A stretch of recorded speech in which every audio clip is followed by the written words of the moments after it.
que la debilitaron mucho. Estalla la Segunda Guerra Mundial, ustedes saben, con esa secuela enorme, ¿no?, de muertes y un avance exponencial en el armamento militar. Entonces, ya se empiezan con las armas de destrucción masiva, principalmente las bombas atómicas, ¿verdad?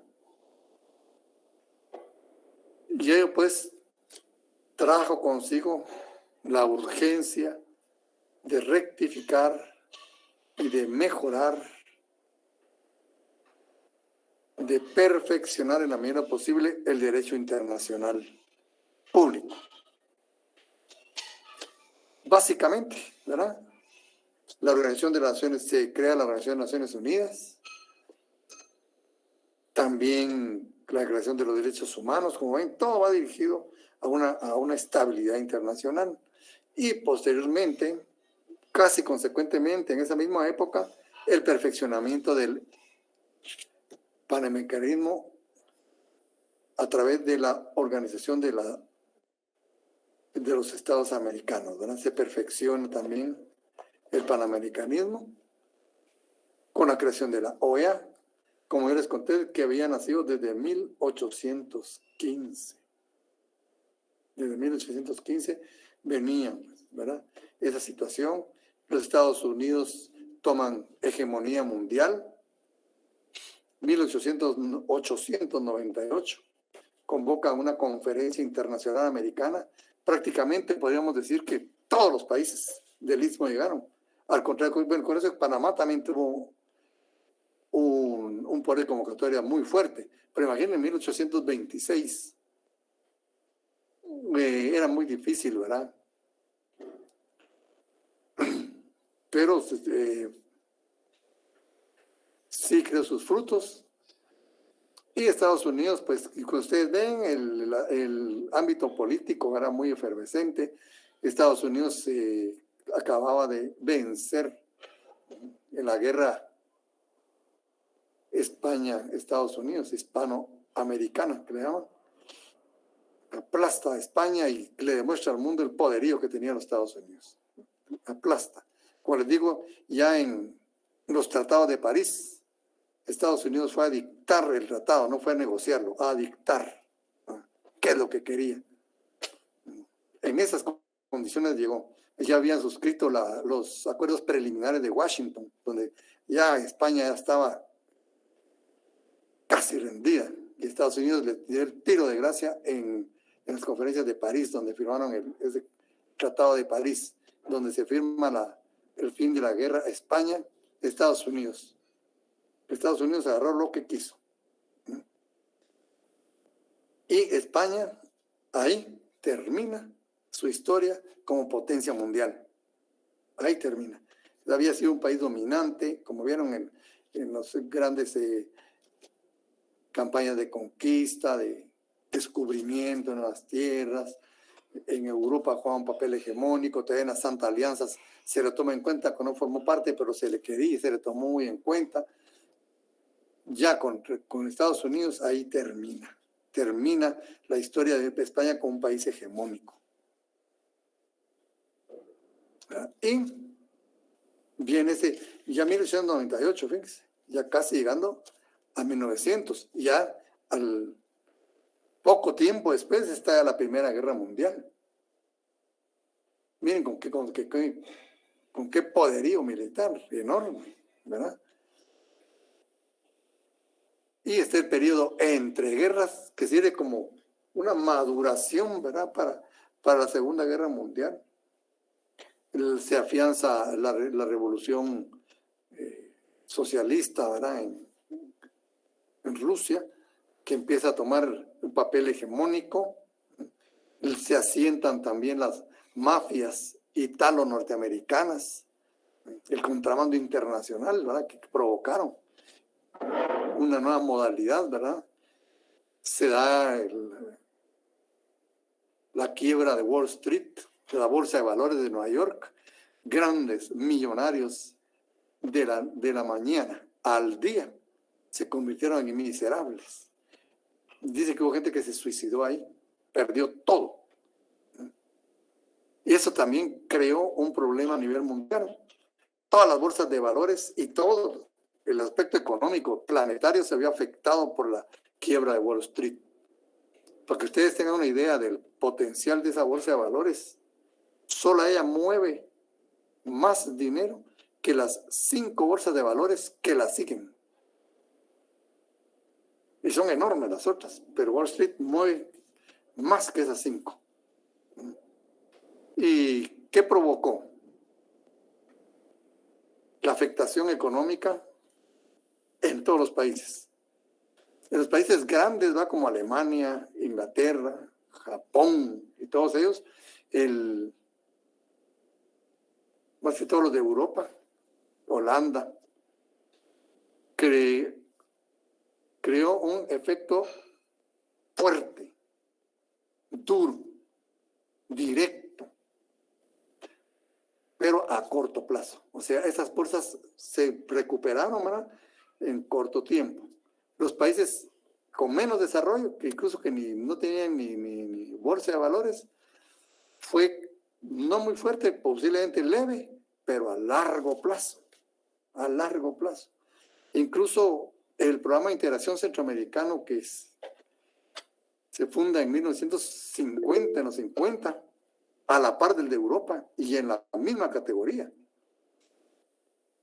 Es una respuesta a los efectos todavía de la quiebra de Wall Street, que todavía afectaba a Centroamérica. Con esa situación está la Segunda Guerra Mundial, ustedes ya saben, ¿verdad?, cómo se dieron los acontecimientos. Y el mundo quiere evitar ya otra conflagración de esa categoría, porque la siguiente iba a ser total. Total. La Tercera Guerra Mundial, decían, no iba a tener ni ganadores ni vencedores, se iba a destruir el planeta. Entonces dijeron, bueno, es importante que perfeccionemos el derecho internacional, la convivencia de los estados para evitar otra conflagración. Incluso científicos, entiéndanse, premios Nobel, crearon un artilugio ahí muy importante que le llaman el reloj del juicio final. Ellos manejan un reloj, una imagen de reloj, y van marcando cuánto se acerca la humanidad a su extinción total. Si marca las 12, es la última hora que van a marcar. Y ya hemos estado bastante cerca. Con la cuestión de los misiles en Cuba, en la guerra de Vietnam, en algunos momentos de la Guerra Fría, que el reloj casi llega, ¿verdad? Y ahí tienen ese reloj marcando las horas finales de la humanidad, si es que llega, primero Dios nunca, ¿verdad?, en una forma así violenta. Bueno, entonces ahí bajo ese panorama, se sustituye a la Sociedad de Naciones por un organismo internacional más perfeccionado, ¿verdad?, que es la Organización de las Naciones Unidas, creada a través de la Carta de San Francisco de 1945. Guatemala fue suscriptor de esa carta. O sea, Guatemala en un momento determinado tuvo una diplomacia muy buena. Miren, 1945. ¿Quién era el presidente? Les pregunto. ¿En qué época estábamos viviendo nosotros? Miren cómo se movía la Cancillería en ese tiempo, ¿verdad? Bien, entonces se crea la Carta de las Naciones Unidas.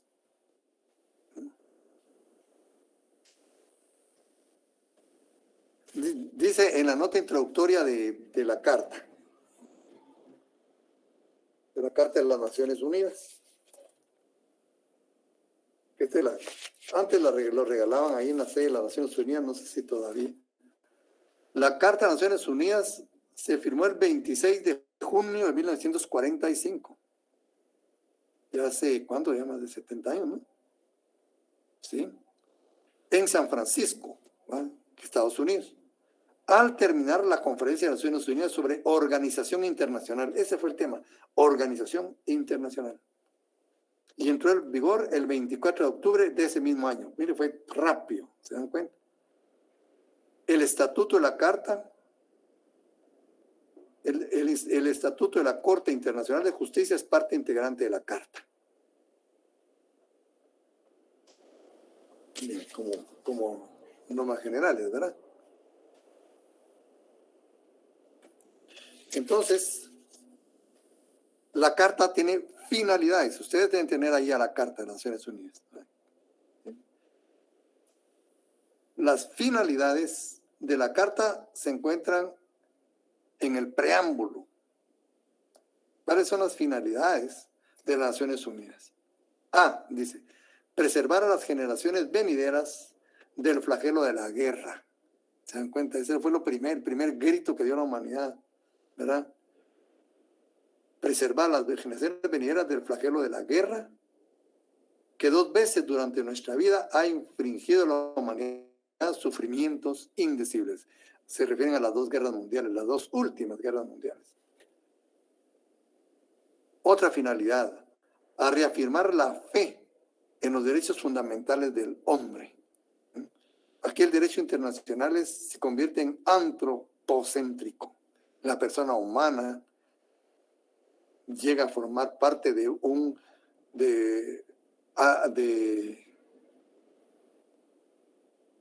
una situación de primera importancia para la organización internacional, la persona humana. Aquí hablan del hombre, ¿verdad? Pues en aquel tiempo se refería a todo el género humano, ¿verdad? A reafirmar la fe en los derechos fundamentales del hombre, en la dignidad y el valor de la persona humana. Dignidad, ¿sí? Y valor. En la igualdad de derechos de hombres y mujeres. Ahí está llamando a la igualdad de género. Y de las naciones grandes y pequeñas, tanto de la persona humana como de los estados, ¿verdad? Estas son sus finalidades. Y hay otra finalidad, a crear condiciones bajo las cuales puedan mantenerse la justicia y el respeto a las obligaciones emanadas de los tratados y de otras fuentes del derecho internacional, de otras, ¿sí? Deja abierto. Y la última finalidad, a promover el progreso social. Había mucha pobreza. En aquel tiempo China, Vietnam, Corea, eran países mucho más atrasados que Guatemala. Como el área rural de Guatemala eran allá. Aún en Vietnam, la última nota que tuve, el salario del presidente de Vietnam es $250 mensuales. Ese es el sueldo del presidente de Vietnam. $250. ¿Se imaginan? Por eso no se matan en llegar, ¿verdad? Bien, entonces la otra finalidad, a promover el progreso social y a elevar el nivel de vida dentro de un concepto más amplio de libertad. Esas son las finalidades. Ahí dice. Ahora vienen los designios, ¿verdad? Porque dice, y con tales finalidades, los puntos continúan. Ahora vienen los designios, ¿verdad? A practicar la tolerancia y a convivir en paz como buenos vecinos. O sea, un designio es un pensamiento, un entendimiento aceptado por voluntad. Entonces, practicar la tolerancia, a convivir en paz como buenos vecinos. A unir nuestras fuerzas para el mantenimiento de la paz y la seguridad internacionales. A asegurar, mediante la aceptación de principios y la adopción de métodos, que no se usará la fuerza armada, sino en servicio del interés común. O sea, que está diciendo que ningún país en forma individual puede utilizar la fuerza armada. Únicamente si el uso de ello va en beneficio de todos o de la mayoría. Por eso le digo, Estados Unidos dijo que iba en defensa de la democracia mundial cuando invade un país, ¿verdad? Dijo, no, yo estoy defendiendo la democracia porque tiene que justificar, ¿verdad? Y el último designio, a emplear un mecanismo internacional para promover el progreso económico y social de todos los pueblos. Entonces, el preámbulo se divide en finalidades y designios. Por lo tanto, dice, ahí ya terminaron los designios, dice, nuestros respectivos gobiernos, por medio de representantes reunidos en la ciudad de San Francisco, que han exhibido sus plenos poderes. Plenos poderes es como la autorización, ¿verdad? E identificación de la persona que va. Incluso ahí está también plasmado hasta dónde puede llegar. Los únicos que tienen por la naturaleza de su cargo la potestad de participar en todas las etapas de un tratado hasta su firma y ratificación, hasta su firma, ¿verdad? Y autorización son el canciller y el presidente de la República y no necesitan presentar plenos poderes. De ahí todos los demás sí. Tienen que llevar el documento, ¿verdad?, que los habilite. Entonces dice, y por este acto establecen una organización internacional que se denominará las Naciones Unidas. Entonces, que en capítulo 1 están los principios y propósitos. Propósitos y principios. Los propósitos están en el artículo 1 y los principios en el artículo 2. Vamos a leer porque esto nos informa todo, ¿verdad? Ahí vamos a ir viendo partes conducentes, ¿verdad? Uno dice, propósito, mantener la paz y la seguridad internacionales. ¿Verdad? Y ahí continúa, ¿verdad?, explicando por qué. ¿Verdad? Mantener la paz y seguridad. Paz y seguridad son dos cuestiones importantes, ¿verdad? Fomentar entre las naciones relaciones de amistad basadas en el respeto al principio de la igualdad de derechos y al de libre determinación de los pueblos. Ya la intervención no está permitida, ¿verdad? 3. Realizar la cooperación internacional en la solución de problemas internacionales de carácter económico y social. Pobreza, educación, explosión demográfica, corrupción, puede ir también ahí, ¿verdad? Son asuntos que competen y le interesan a las Naciones Unidas, porque ello influye también en el mantenimiento de la estabilidad y la paz. Y también dice servir de centro que armonice los esfuerzos de las naciones para alcanzar estos propósitos comunes. Ahí va a ser el centro, pues, ¿verdad?, de toda esa armonización. ¿Qué principios informan a las naciones? Se leo solo los principios en sí, sin ahondar en lo que dice la carta. Para la realización de los propósitos asignados en el artículo 1, la organización y sus miembros procederán de acuerdo con los siguientes principios.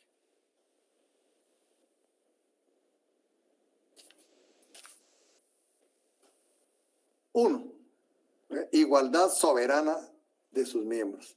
Yo se lo estoy resumiendo, ¿eh?, porque dice más, pero ese es el punto modular, igualdad soberana de los miembros.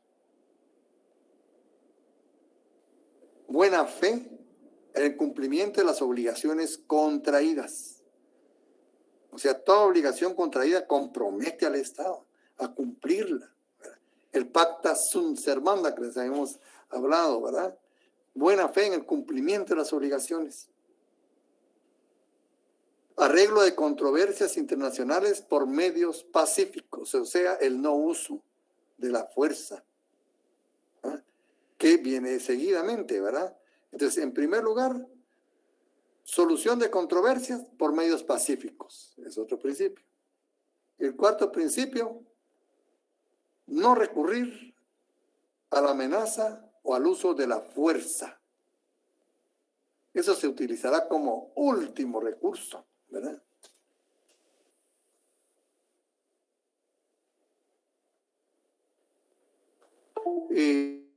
Prestar ayuda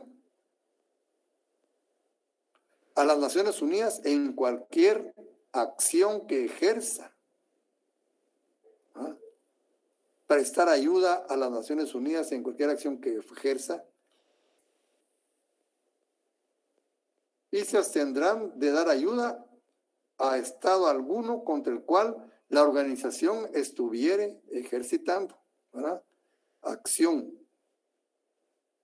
O sea, si las Naciones Unidas ejerce alguna acción, ya sea preventiva o coercitiva, coercitiva, ¿qué deben hacer los estados? En primer lugar, ayudar a las Naciones Unidas. En segundo lugar, abstenerse de ayudar al estado contra el cual se está tomando esta acción. Entonces, una positiva y otra negativa, ¿verdad? 7. Ninguna disposición de esta carta autorizará a las naciones a intervenir, o sea, no intervención. Principio, no intervención. Entonces, las Naciones Unidas tiene dos clases de miembros. Miembros originarios y miembros admitidos. Artículos 3 y 4. Ahí van escribiendo ustedes en la carta. Van escribiendo en la carta porque ahí están, ¿verdad? Miembros originarios y miembros admitidos. Los miembros originarios en el artículo 3 son miembros originarios de las Naciones Unidas. Los estados que, habiendo participado en la conferencia de Naciones Unidas sobre Organización Internacional celebrada en San Francisco, o que, habiendo firmado previamente la Declaración de Naciones Unidas del 1 de enero de 1942, suscriban esta carta y la ratifiquen de conformidad con el artículo 110. O sea, los suscriptores de la carta son miembros originarios. Pero también existen los miembros admitidos. En el artículo 4 dice, podrán ser miembros de las Naciones Unidas todos los demás estados amantes de la paz que acepten las obligaciones consignadas en esta carta y que, a juicio de la organización, estén capacitados para cumplir estas obligaciones, ¿verdad? La admisión de tales estados pues, se llaman admitidos, ¿verdad? Como miembro de las Naciones Unidas, se efectuará por decisión de la Asamblea General a recomendación del Consejo de Seguridad. Bueno, pues los miembros pueden ser suspendidos y pueden ser expulsados. Fíjense, artículos 5 y 6.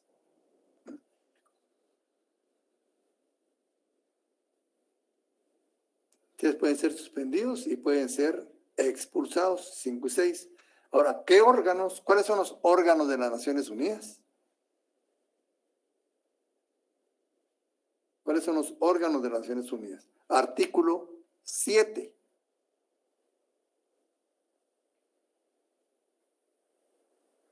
Se establecen como órganos principales de las Naciones Unidas.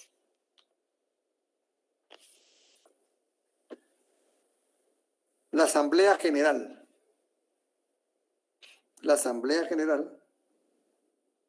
El Consejo de Seguridad, artículo 7 de la Carta.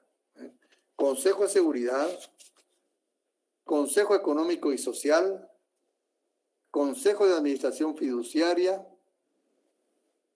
la Corte Internacional de Justicia y la Secretaría. Vamos a repetir. La Asamblea General, el Consejo de Seguridad, Consejo Económico y Social, Consejo de Administración Fiduciaria, Corte Internacional de Justicia y Secretaría.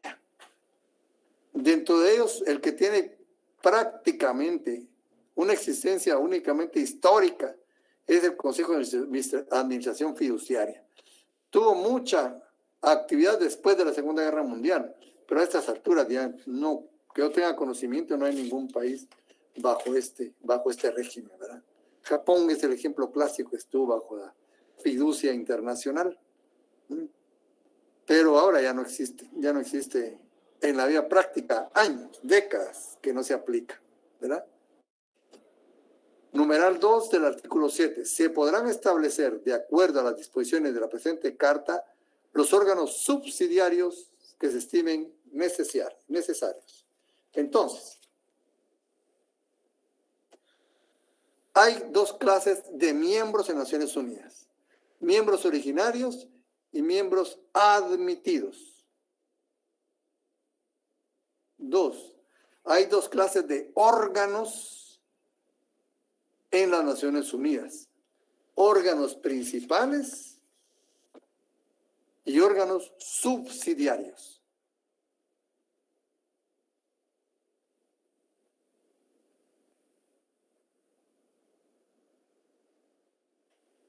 La organización no establecerá restricciones en cuanto a la elegibilidad de hombres y mujeres para participar en condiciones de igualdad y en cualquier carácter en las funciones de sus órganos principales y subsidiarios.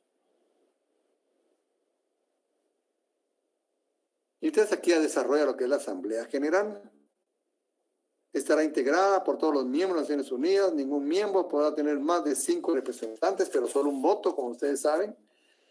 La Asamblea General podrá discutir cualquier asunto o cuestión dentro de los límites de esta carta y que refieren a los poderes, fíjense, a los poderes, a las funciones de cualquiera de los órganos creados por esta carta. Bueno, o sea, la Asamblea General podrá considerar los principios generales de la cooperación y el mantenimiento de la paz y la seguridad internacionales, incluso los principios que rigen el desarme y la regulación de los armamentos. Podrá también hacer recomendaciones respecto de tales principios a los miembros, ¿verdad? Luego, la Asamblea General podrá discutir toda cuestión relativa al mantenimiento de la paz y la seguridad internacionales que presente a su consideración cualquier miembro de las Naciones Unidas, cualquier miembro.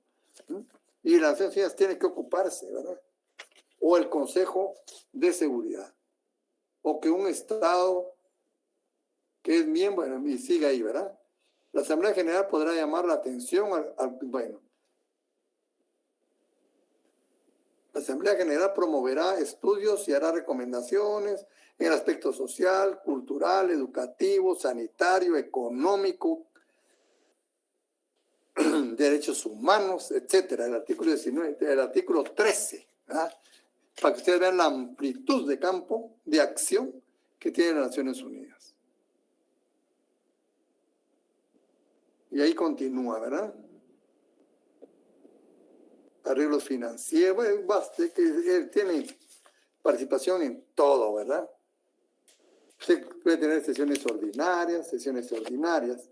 Y el Consejo de Seguridad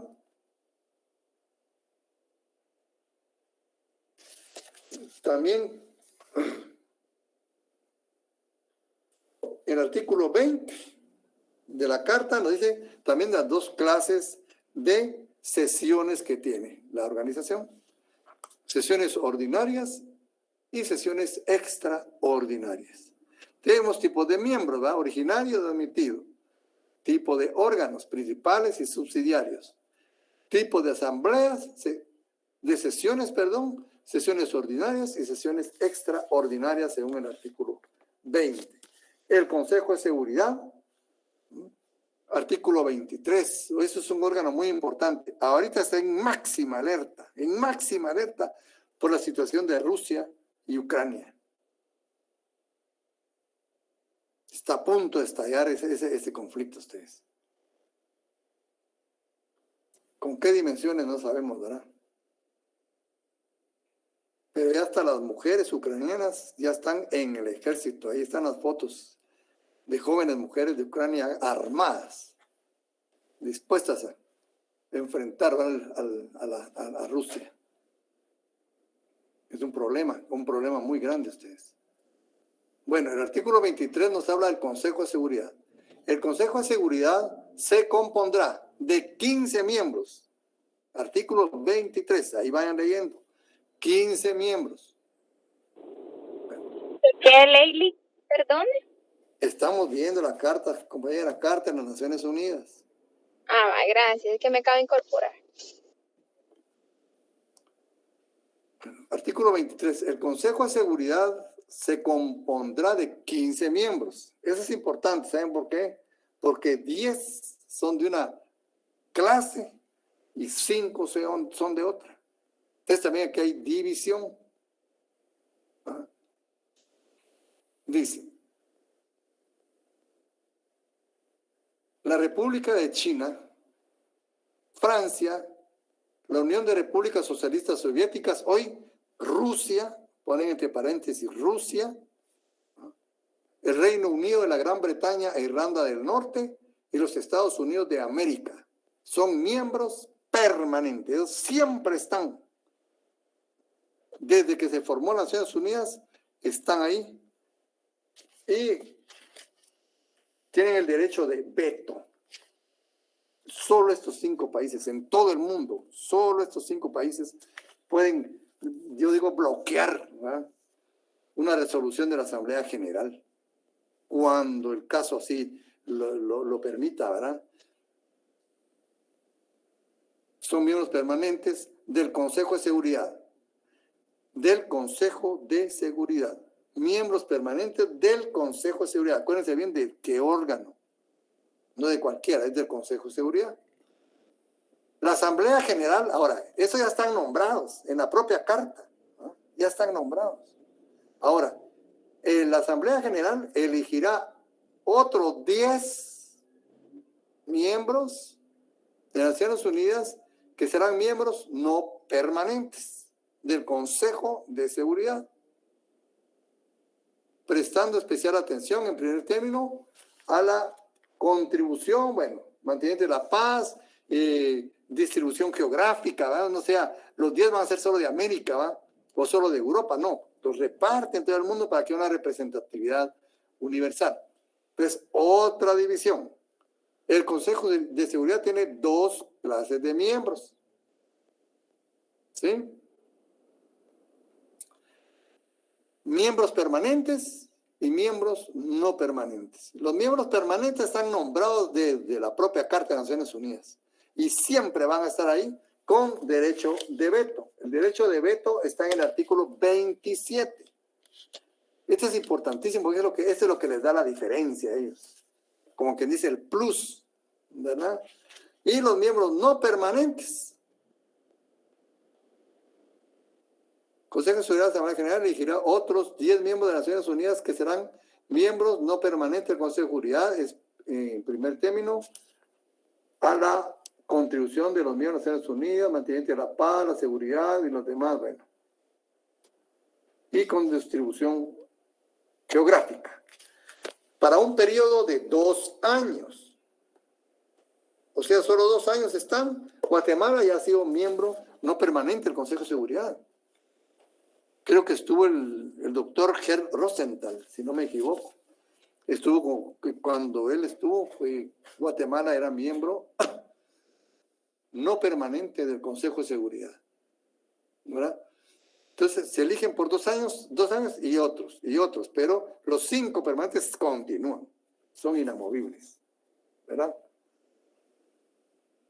Entonces dice, a fin de asegurar rápida en el 24 y eficaz por parte de las Naciones Unidas, sus miembros confieren al Consejo de Seguridad responsabilidad primordial, esa es la responsabilidad que tienen, mantener la paz y la seguridad internacionales. Esa es una responsabilidad primordial.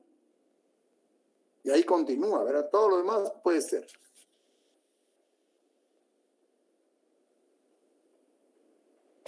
Vienen armamentos, ¿verdad? Todas esas cuestiones. El artículo 27 dice, y aquí dice el derecho de veto, por eso se lo voy a leer. se los leo. Cada miembro del Consejo de Seguridad tendrá un voto. ¿Ves? Hay 15 votos, ¿verdad? 15 votos. Por eso es impar, ¿verdad? Las decisiones del Consejo de Seguridad sobre cuestiones de procedimiento, únicamente procedimiento, serán tomadas por el voto afirmativo de 9 miembros. Ahí no dice, no diferencia nada. 9.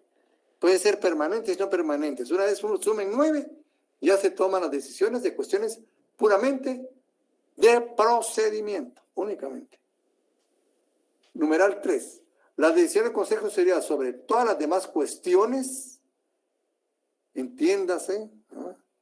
Cuestiones de seguridad, cuestiones de paz, cuestiones de estabilidad internacional, cuestiones del uso de fuerza militar, todo ello, ¿verdad? Las decisiones del Consejo de Seguridad sobre todas las demás, ¿verdad?, que no sean de procedimiento, ¿verdad?, demás cuestiones, serán tomadas por el voto afirmativo de 9 miembros. Lo mismo, ¿verdad? Hasta ahí estamos igual. Incluso, ahí está, miren, el voto afirmativo de todos los miembros permanentes. Ese es el derecho de veto. Ahí se fundamenta el derecho de veto de las superpotencias. Y esto es lo que lo diferencia de todos los demás estados. Porque sobre las cuestiones más delicadas de la humanidad, ellos tienen derecho de veto. Por eso le digo, por eso no se ha sancionado a Corea, por eso no se sancionó a Israel en un momento determinado, por eso no se ha sancionado, ¿verdad?, a X o Y estado, porque con uno de ellos que se oponga, ya, o se vaya a tomar medidas, más que todo medidas coercitivas con otro estado, ya hay problema, ¿verdad? Y habla del capítulo 6, al artículo 33, arreglo pacífico de controversias. Arreglo pacífico de controversias. Este es importante porque dice cuáles son los medios pacíficos que tienen las Naciones Unidas. La negociación, ¿sí?, es un medio pacífico. El artículo 33 de la Carta. La negociación, la investigación, la mediación, la conciliación, el arbitraje, el arreglo judicial. El arreglo judicial, el recurso a organismos. Se puede recurrir a un organismo también para que resuelva el problema, o acuerdos regionales, a la OEA. La OEA también tiene, para nosotros tiene esa disposición de poder resolver. Aquí lo autoriza. Pues puede recurrirse a organismos o acuerdos regionales u otros medios pacíficos de su elección. Y otros, fíjense, abierto todavía, ¿verdad? Y aquí dice la investigación, recomendaciones, y continúa y todas esas cuestiones, ¿verdad? Acción en caso de amenazas a la paz, quebrantamiento de la paz o actos de agresión. El artículo 39 empieza. Esta es la parte más complicada de las Naciones Unidas. Y estamos llegando en estos momentos a estas situaciones. Dice, el Consejo de Seguridad determinará la existencia de toda amenaza a la paz. No puedo decir, hay amenaza, no. El Consejo de Seguridad tiene que pronunciarse sobre ese asunto y manifestar si hay o no amenaza a la paz, amenaza al quebrantamiento de la paz o un acto de agresión.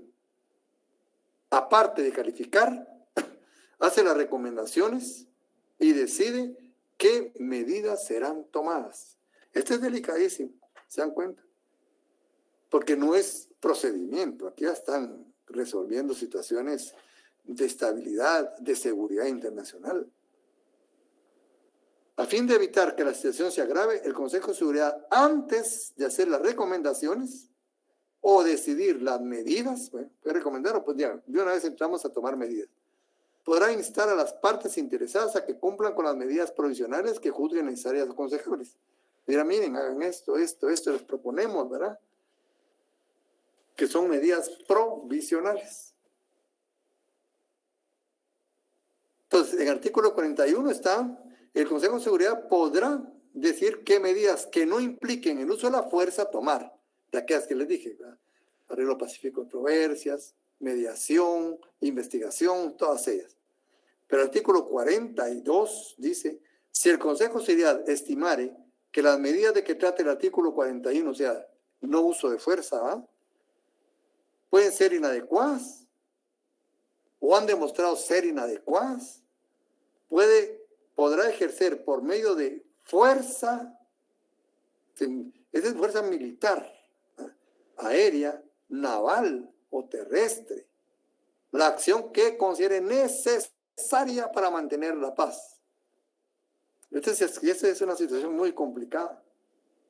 O restablecer la paz y la seguridad internacionales.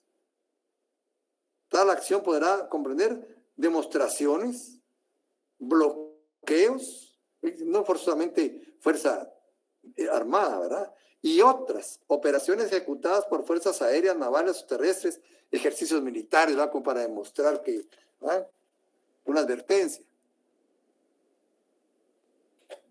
Todos los miembros de las Naciones Unidas, con el fin de contribuir al mantenimiento de la paz y la seguridad internacionales, se comprometen a poner a disposición, o sea, a ayudar a las Naciones Unidas, ¿verdad? Y así continúa la cuestión.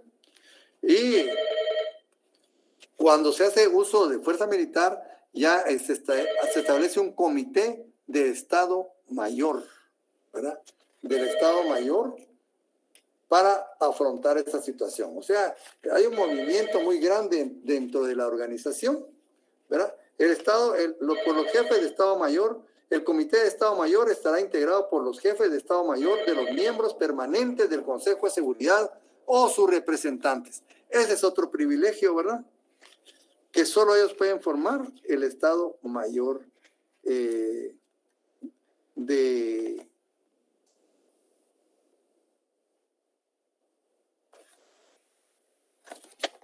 el Estado Mayor de la Fuerza de las Naciones Unidas, ¿verdad?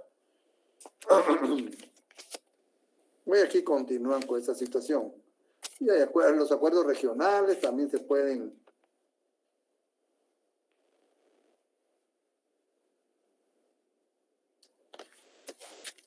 Y aquí pues continúan los demás consejos, ¿verdad? El Consejo de Cooperación Internacional Económico y Social, con el propósito de declarar las condiciones de estabilidad y bienestar necesarias para relaciones pacíficas y amistosas entre las naciones, basadas en el respeto al principio de la igualdad de derecho y de libre determinación de los pueblos de la organización, promoverá niveles de vida más adecuados, educativos, problemas de carácter económico y social. Ese es el Consejo, ¿verdad?, Económico y Social. Aquí está la UNESCO, los derechos humanos, todas esas cuestiones, ¿verdad?, que viene a terminar en lo que es el Consejo Económico y Social en el artículo 61. Consejo Económico y Social. El Consejo Económico y Social estará integrado por 50 miembros de las Naciones Unidas elegidos por la Asamblea General. Y aquí pues dicen cómo se forma, qué debe promover. Aquí estamos, como les digo, en el artículo 61. ¿Cómo se hace la votación, verdad? ¿Cómo se...?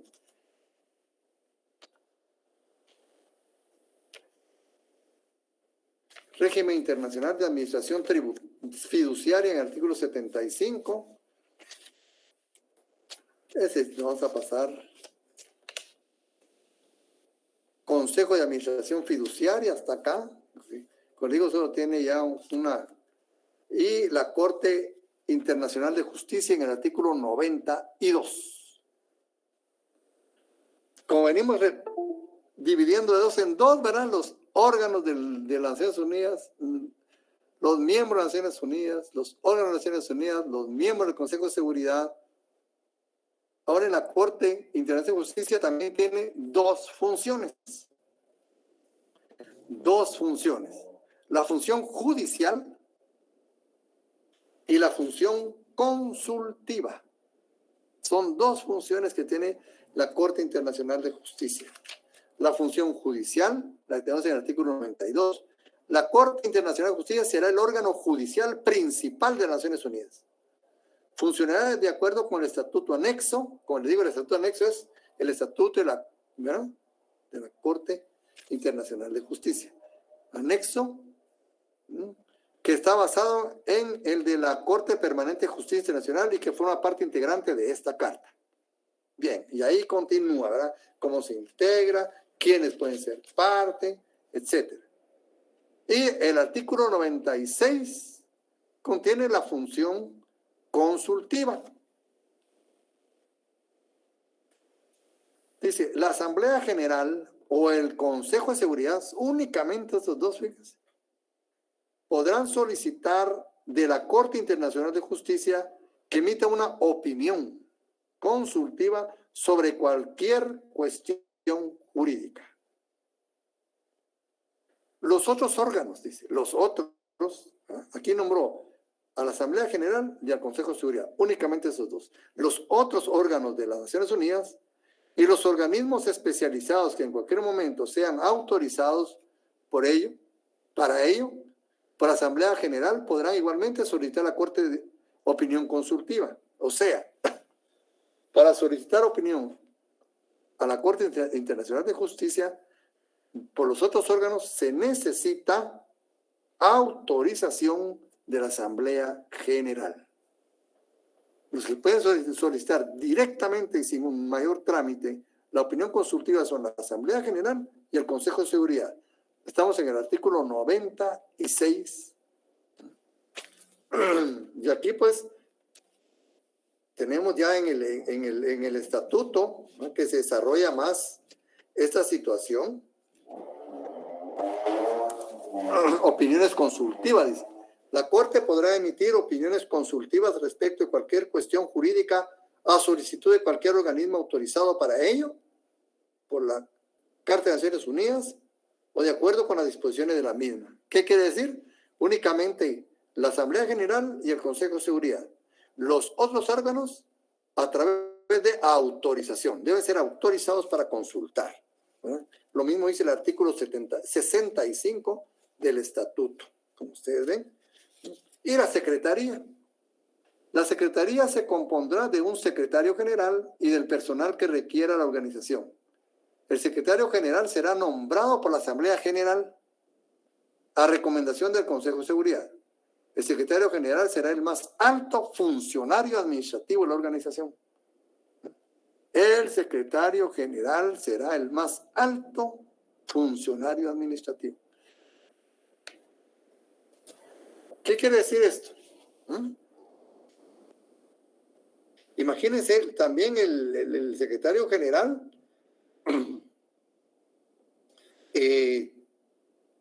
goza de estatus diplomático.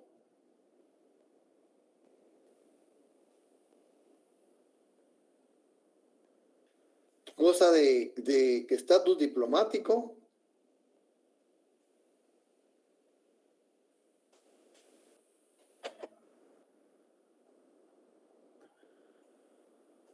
¿Verdad? Y privilegios.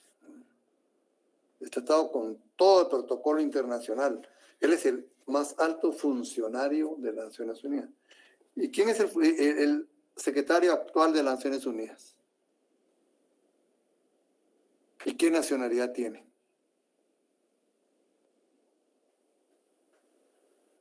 El secretario general actuará como tal en todas las sesiones de la Asamblea General, del Consejo de Seguridad, y miren, tiene demasiado trabajo el secretario general, ¿verdad?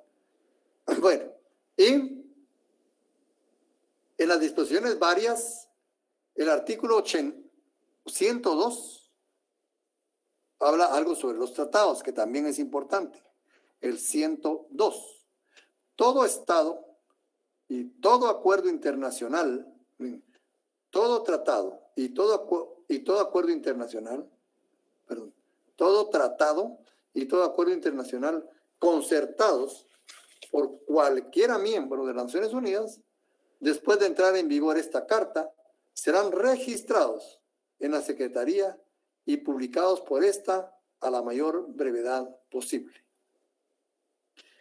Obligación de registro. Los tratados deben ser registrados. Artículo 102, numeral 1. Numeral 2 dice: ninguna de las partes en un tratado o acuerdo internacional que no haya sido registrado conforme a las disposiciones del párrafo 1 de este artículo podrá invocar dicho tratado. O sea, no se puede invocar si no se ha registrado. O acuerdo, ¿verdad?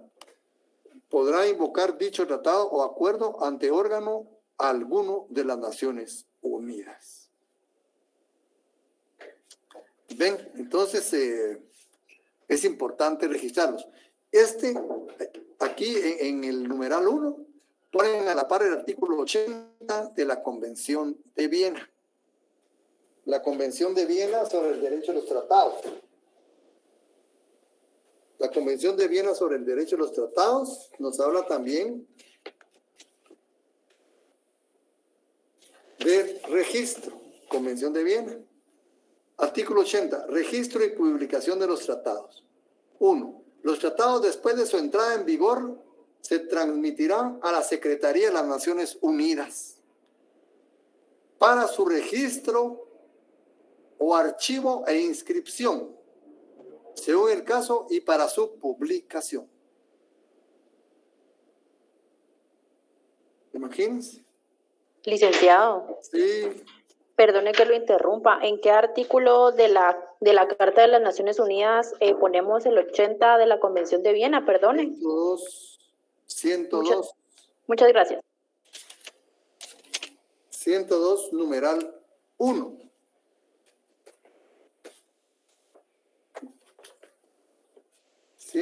Numeral 1.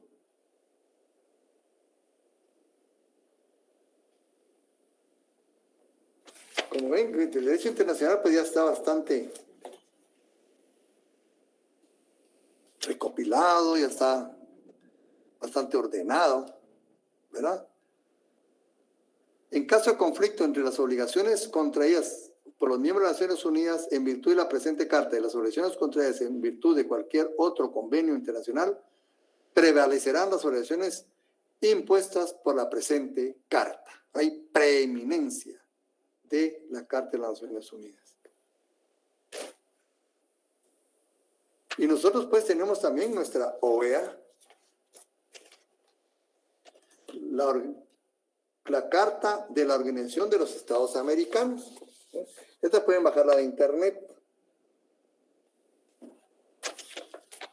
Y aquí, como les decía, dice Carta de la Organización de los Estados Americanos, reformada, eso es lo importante, miren, reformada por el Protocolo de Reformas a la Carta de la Organización de los Estados Americanos, Protocolo de Buenos Aires, de 1967, en la tercera Conferencia Interamericana Extraordinaria.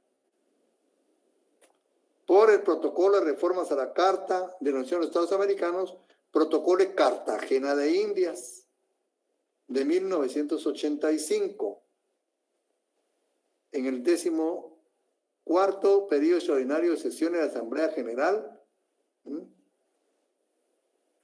por el Protocolo de Reformas a la Carta de la Organización de Estados Americanos, Protocolo de Washington, aprobado el 14 de diciembre de 1992, en el 16º periodo extraordinario de sesiones de la Asamblea General, y por el Protocolo a la Carta de la Organización de Estados Americanos, Protocolo de Managua, de 1993. Entonces, 4 protocolos. Protocolo de Buenos Aires, el Protocolo de Cartagena de Indias, el Protocolo de Washington y el Protocolo de Managua. Si no tiene estas 4 reformas señaladas, ustedes tienen un documento que no está actualizado. Esta carta, pues, se divide en forma general por partes. 3 partes principales. La primera parte que ocupa del capítulo 1 al 7, inclusive. La segunda parte que ocupa del capítulo 8 al capítulo 18, inclusive. Y la tercera parte que ocupa desde el capítulo 19 al 22. Y ahí termina, ¿verdad? Entonces, la primera parte, capítulo 1, naturaleza. Capítulo 2, principios. Casi la misma estructura como ustedes ven. Yo pues se lo leo para que ustedes van dándose cuenta cómo se estructuran estos tratados internacionales. Naturaleza, principios, miembros, derechos y deberes fundamentales de los estados, lo que hemos leído, solución pacífica a controversias, ¿ya? Las controversias ocupan un lugar importante, ¿verdad?, en la convivencia internacional. Seguridad colectiva. Esta es la doctrina Monroe, ¿verdad ustedes?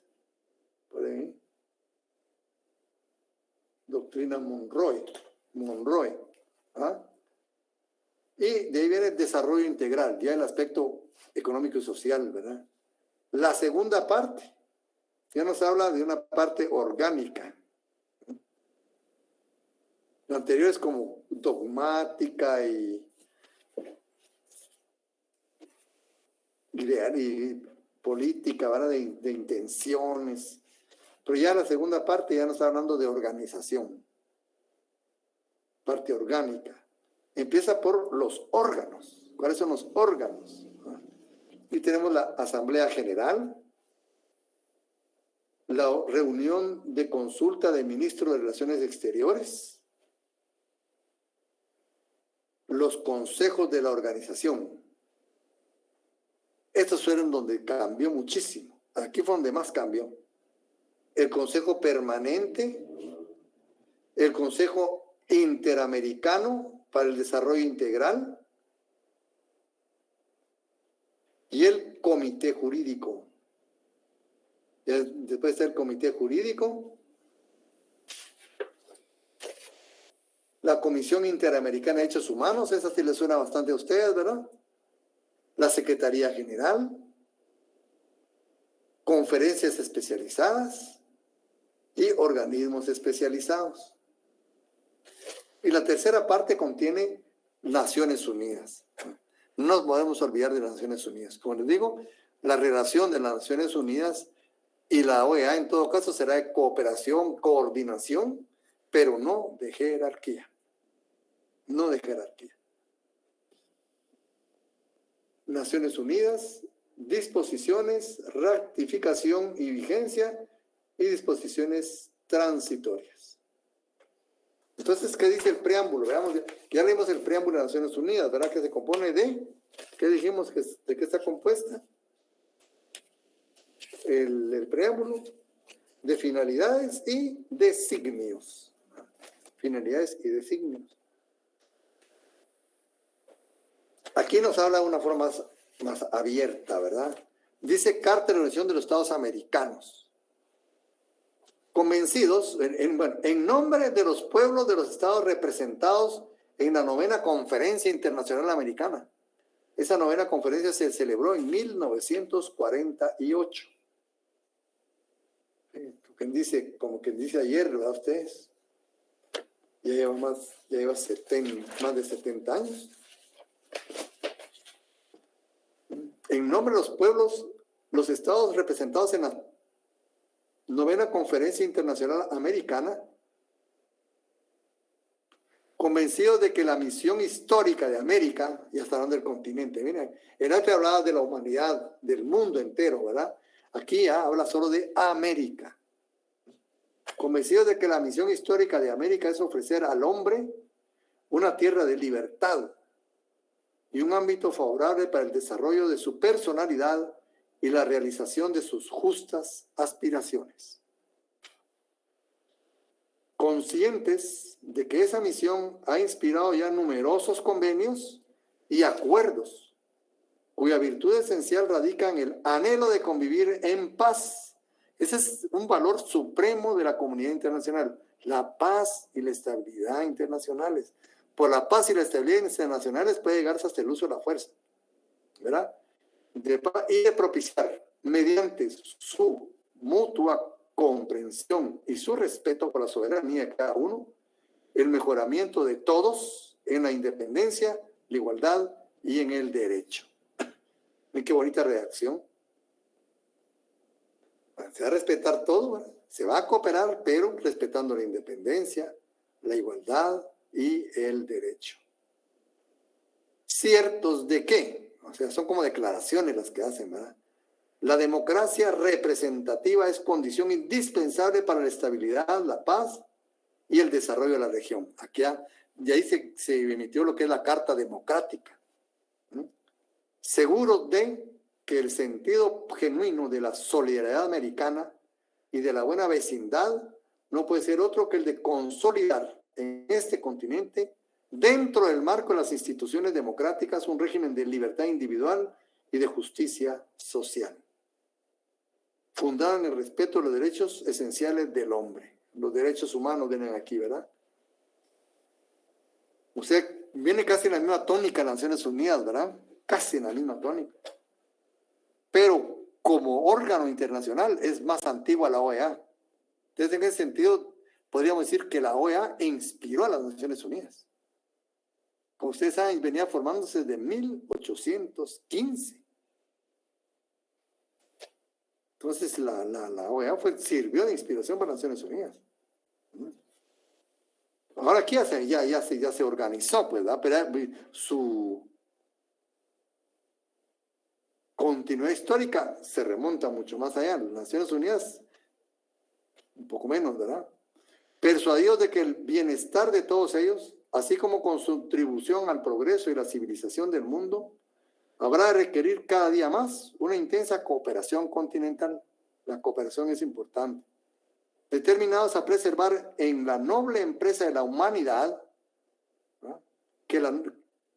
En la noble empresa que la humanidad ha confiado a las Naciones Unidas, cuyos principios y propósitos reafirman solemnemente, o sea, se identifican. ¿Dónde están contenidos, verdad? En el artículo 1 y 2. Eso también es aspiración de la OEA. Convencidos de que la organización jurídica es una condición necesaria para la seguridad y la paz, fundadas en el orden moral y en la justicia. Y convencidos de que la organización jurídica es una condición necesaria para la seguridad y la paz, bueno, fundados en el orden moral y la justicia, y de acuerdo con esa resolución, bueno, proclaman, suscriben la siguiente Carta de la Organización de Estados Americanos, naturaleza y propósitos. Los Estados americanos consagran en esta carta a América, continúa, no solo de América. Esa es una gran diferencia. El ámbito territorial de acción. Una es universal y la otra es continental. Los Estados americanos consagran en esta carta la organización internacional que han desarrollado para lograr un orden de paz y de justicia. Fomentar solidaridad, robustecer circulación, bueno, continúan en esa tónica, ¿verdad? La Organización de los Estados Americanos no tiene más facultades que aquellas que expresamente le confiere la presente carta, ninguna de cuyas disposiciones la autoriza a intervenir. Desde ahí empieza la no intervención. Y esto es lo que alega Maduro, ¿verdad? Que la OEA se está excediendo al hacer proclamas en contra del gobierno de Maduro, ¿verdad? La Organización de Estados Americanos, para realizar los principios en que se funda y cumplir sus obligaciones regionales, ahí está hablando, miren, regionales, de acuerdo con la Carta de las Naciones Unidas, se establecen los siguientes propósitos. Usted ya tiene también sus propios propósitos. Ustedes deberían de compararlos con los de las Naciones Unidas, que las Naciones Unidas también tienen sus propósitos. Afianzar la paz y la seguridad del continente, solo el continente. Promover y consolidar la democracia representativa, etc. Prevenir las posibles causas de dificultades y asegurar solución pacífica a controversias. Organizar la acción solidaria de estos en caso de agresión. Aquí podemos poner doctrina, ¿qué? Monroe. Aquí está la defensa común del continente. La organización de la acción solidaria en caso de agresión. ¿Ah? Ya Monroe dijo, no se puede atentar contra ningún Estado americano. Ningún Estado americano debe verse, dice, como un proyecto político de ninguna potencia extracontinental. Claramente lo dijo, ¿verdad? Y hasta aquí se ha reflejado, ¿eh? Aquí, lo proclama todavía la Carta de la OEA. Dice, procurar la solución de los problemas políticos, jurídicos y económicos que se susciten. Promover por medio de la acción cooperativa su desarrollo económico, social y cultural. Erradicar la pobreza, cuestiones de carácter social, ¿verdad? Alcanzar una efectiva limitación de armamentos convencionales que permitan dedicar el mayor número de recursos al desarrollo económico y social de todos los miembros. Y aquí vienen los principios, ¿verdad? El derecho internacional es norma de conducta de los estados. El orden internacional está esencialmente constituido por el respeto a la personalidad, soberanía e independencia de los estados y por el fiel cumplimiento de sus obligaciones. Pacta sunt servanda, otra vez, ¿verdad? De los tratados y otras fuentes, ¿verdad? Pacta sunt servanda. Vuelven el respeto a los tratados, buena fe entre las relaciones, deben regir las relaciones, solidaridad de los estados americanos. Todo estado tiene derecho a elegir sin injerencias, no intervención, ¿verdad? No intervención. Eliminación de la pobreza, una cuestión social, crítica. Los estados americanos condenan la guerra de agresión. La victoria no da derechos. Qué importante, ¿verdad? Los estados americanos condenan la guerra de agresión. La victoria no da derechos. Y bueno, aquí tenemos a los Estados Unidos entre nosotros, ¿verdad? La agresión de un estado americano constituye una agresión a todos los demás estados. Miren, vuelven con la doctrina Monroe. Aquí existe el Tratado Interamericano de Asistencia Recíproca. Se le conoce como TIAR. Con base en este principio se suscribió este tratado. Tratado Interamericano de Asistencia Recíproca. De aquí nace el TIAR, ¿verdad?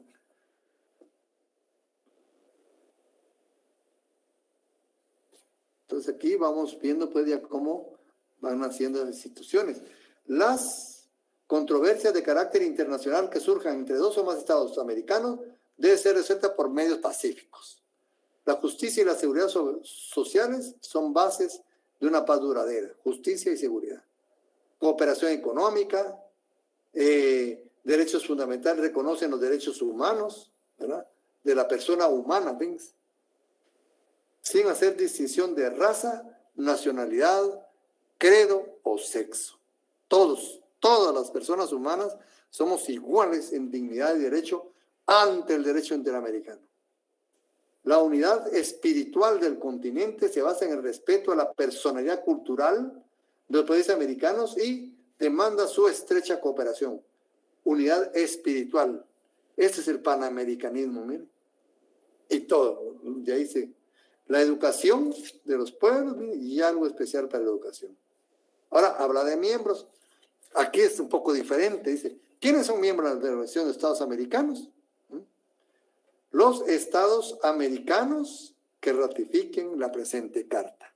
Ahí es exclusivo, como ustedes ven, ya cerró el círculo, ¿verdad? No cualquiera. Solo los estados que pertenecen al continente americano. Y ahí continúa, ¿verdad? Hablando de la... Y, bueno, eso es importante para que ustedes lo continúen leyendo. Pero pasamos de derechos y deberes fundamentales de los estados, los que ya leímos, ¿verdad? Derecho de la igualdad, los derechos de los estados son inviolables, el deber de respetar, es una obligación de respetar por los demás, el derecho a la defensa, derecho a la jurisdicción, a ejercer jurisdicción, derecho a la identidad, la obligación del pacta sunt servanda, cumplir con las obligaciones, ¿verdad? La no intervención, inviolabilidad del territorio, no recurrir al uso de la fuerza,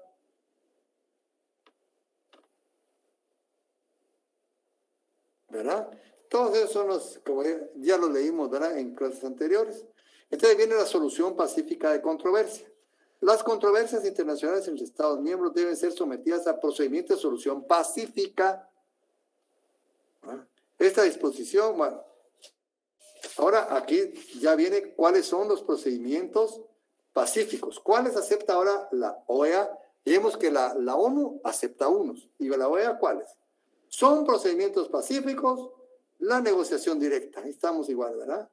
Los buenos oficios, la mediación, la investigación, conciliación, procedimiento judicial, el arbitraje, los que específicamente se acuerden, ¿verdad?, en cualquier momento por las partes, pueden cualquier otra forma que ellos dispongan ser aceptado. ¿Van? Estamos totalmente identificados con las Naciones Unidas, ¿verdad? Los mismos procedimientos de solución de controversia. Cuando entre dos o más estados americanos se suscite una controversia que, en opinión de uno de ellos, no pueda ser resuelta por los medios diplomáticos usuales, las partes deberán convenir en cualquier otro procedimiento pacífico que les permita llegar a una solución. Cualquier otro. Como que dicen números apertus, ¿verdad? Ya viene seguridad colectiva. Otra decimos con la doctrina. ¿Qué? Mire la doctrina Monroe, cómo está presente en esta carta. Seguridad colectiva. Toda agresión de un Estado contra la integridad o la inviolabilidad del territorio o contra la soberanía o la independencia política de un Estado americano será considerado un acto de agresión contra los demás Estados americanos, o sea, contra todo el continente. Y ahí viene lo que es desarrollo integral, y que es bastante, ¿verdad? Y nos pasaríamos hasta lo que son los órganos, artículo 53.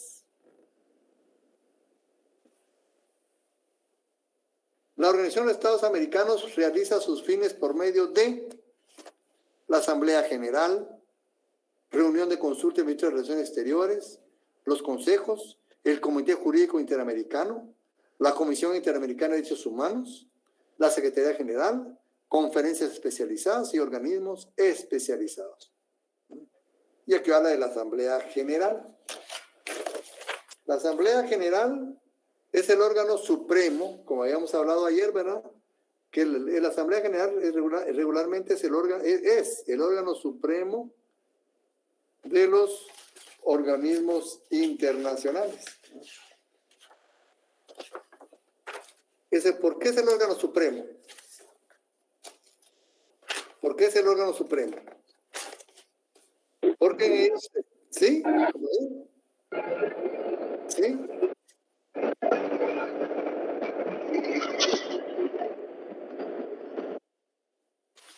Porque es algo importante. Entonces, en la Organización de Estados Americanos, el órgano supremo es la Asamblea General.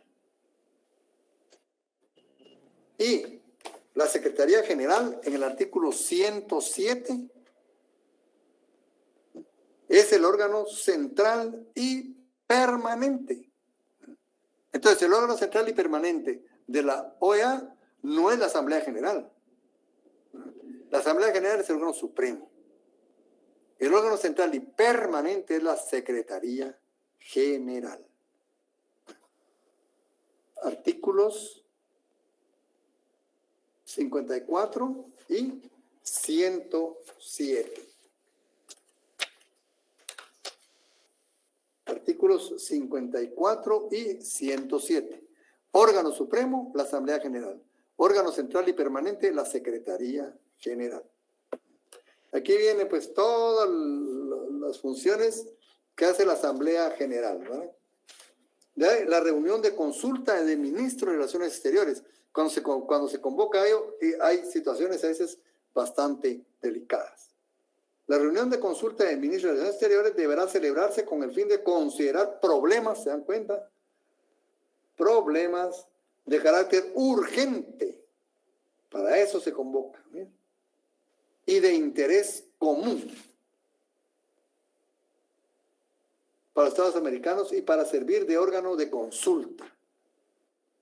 Cualquier Estado miembro puede pedir que se convoque a la reunión de consulta. Puede ser una reunión de consulta. ¿Ah?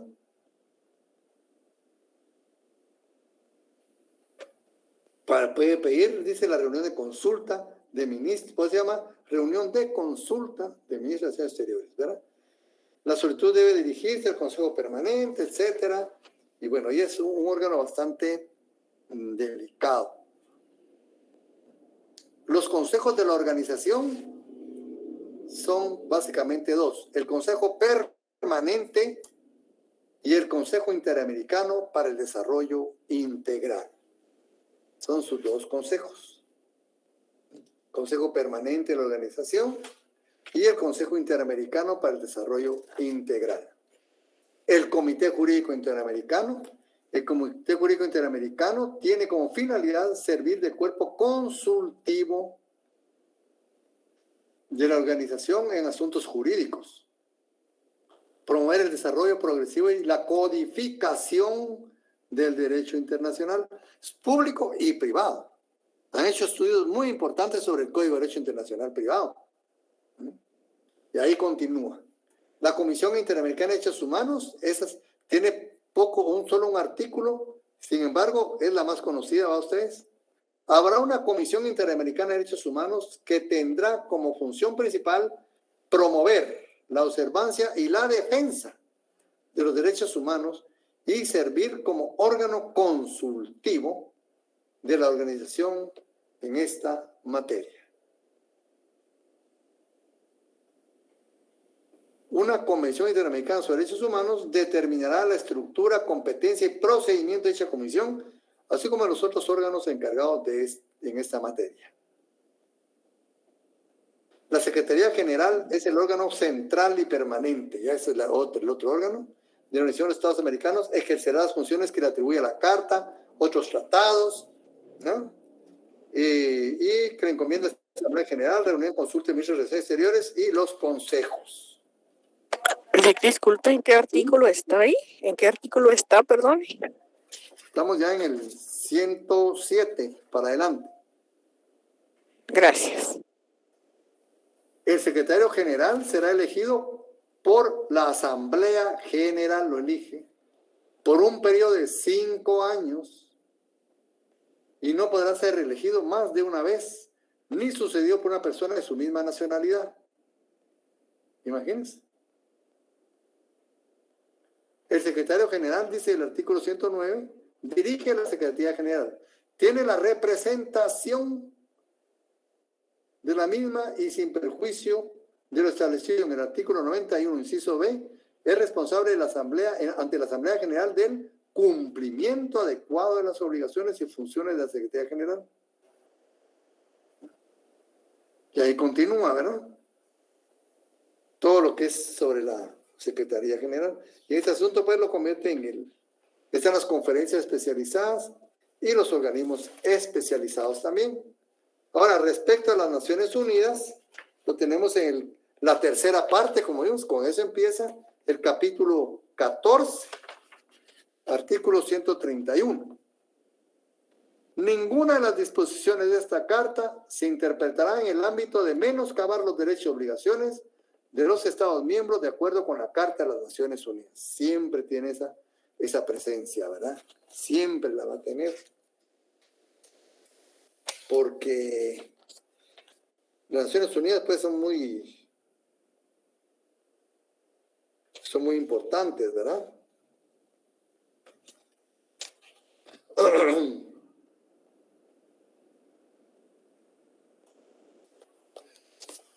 ¿Verdad? Entonces, sin menoscabar, dice, de ahí vienen disposiciones varias y ratificación y vigencia. A grandes rasgos, pues, estos son los dos organismos internacionales que vamos a ver. Y continuamos la otra semana, jóvenes, ¿eh? Lean algo sobre derechos humanos, por lo menos lo que tenemos en el libro. ¿Bueno? Entonces, me despido y pasen feliz fin de semana. Gracias, licenciado. Feliz noche. Gracias, licenciado. Feliz noche.